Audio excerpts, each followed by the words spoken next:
I feel we should go back to the laws which made it illegal to teach evolution in biology classrooms, and pass those laws which require the teaching of my religious beliefs in science classrooms. I believe this because I feel the Bible is a science book. Every reference to the natural world is literally true and can be interpreted in the same way that we use 21st century science. In the ancient world, it was not known how big the Earth was compared to the rest of the universe. Was the Earth essentially everything in the universe, all of the stuff, surrounded by some wispy clouds and some small lights which rotated around it? Was the Earth everything? Some went to passages in the Bible to attempt to answer this question. And they found passages which seem to equate that the universe has two things, heaven and earth. And if heaven was taken to be immaterial or spiritual, then one might conclude that earth represented all the matter that exists. Some found passages seeming to suggest that the earth was the center of the universe, or that the foundation of the earth is essentially the same thing as the beginning of time, implying that the earth was the only thing in creation. As many ancient thinkers tried to answer the question, is the earth everything in the universe? Is it all of the stuff of the universe that exists? They referred to some of these passages. The first century Jewish philosopher Philo has stated that those who suppose that there are more worlds than one or even infinite in number are infinitely lacking in knowledge of things which is right and good to know. Philo argued that the earth and heaven are the principles and extremities of the universe, so that the universe only consisted of these two things. Augustine argued that of all the visible things, the world is the greatest, and felt that those men who were considering a number of infinite worlds were idle, since there is no place beside the world. Basil tried to understand why things in the heavens move while the earth seems to remain still, and argued that the earth thus is the center of the universe and everything moves around it. How ridiculous then is their argument, the argument that there are infinite heavens and worlds?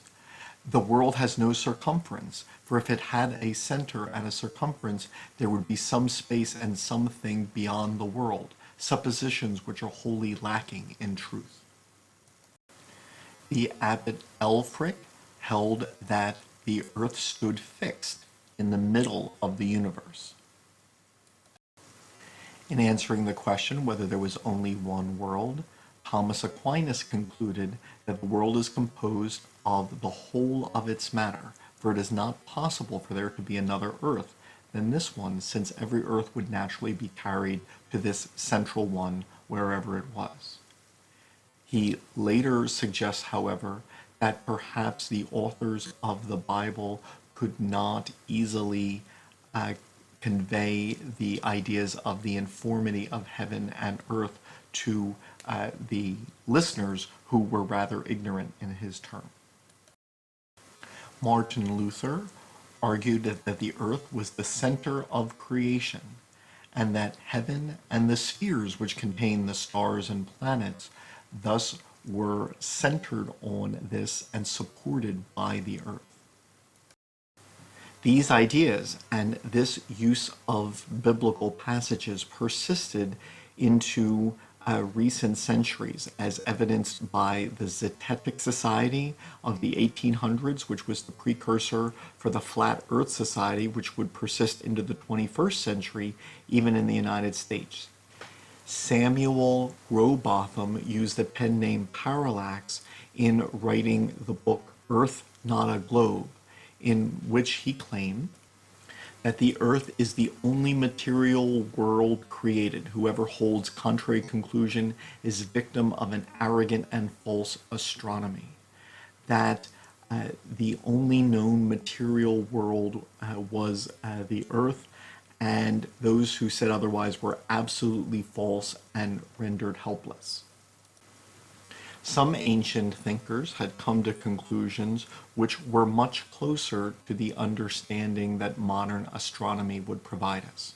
For example, the Greek philosopher Democritus in the 5th century proposed that there was an infinite number of worlds of different sizes, some larger than ours, some have no sun or moon, others have suns or moons which are bigger than ours. Descartes wondered whether our conclusions that the earth is of supreme importance and that it contains everything that exists, whether this is due to our bias given the fact that we live here and it is so precious to us. In the year 1600, Giordano Bruno was burned alive for beliefs which were considered heretical, and his beliefs included the idea that the universe was infinite and had multiple worlds, not just the earth in it. The earth is our home, and as such, it naturally receives an overwhelming amount of our attention. It is special to us.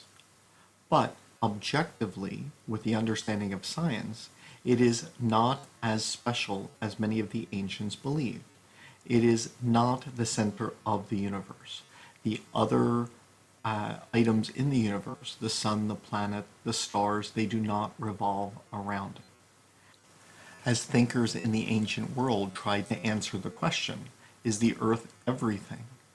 Not only did those who were relying on the literal interpretation of the biblical passages likely to get the answer wrong, they were more ready to persecute those whose thoughts on these questions were actually closer to being right.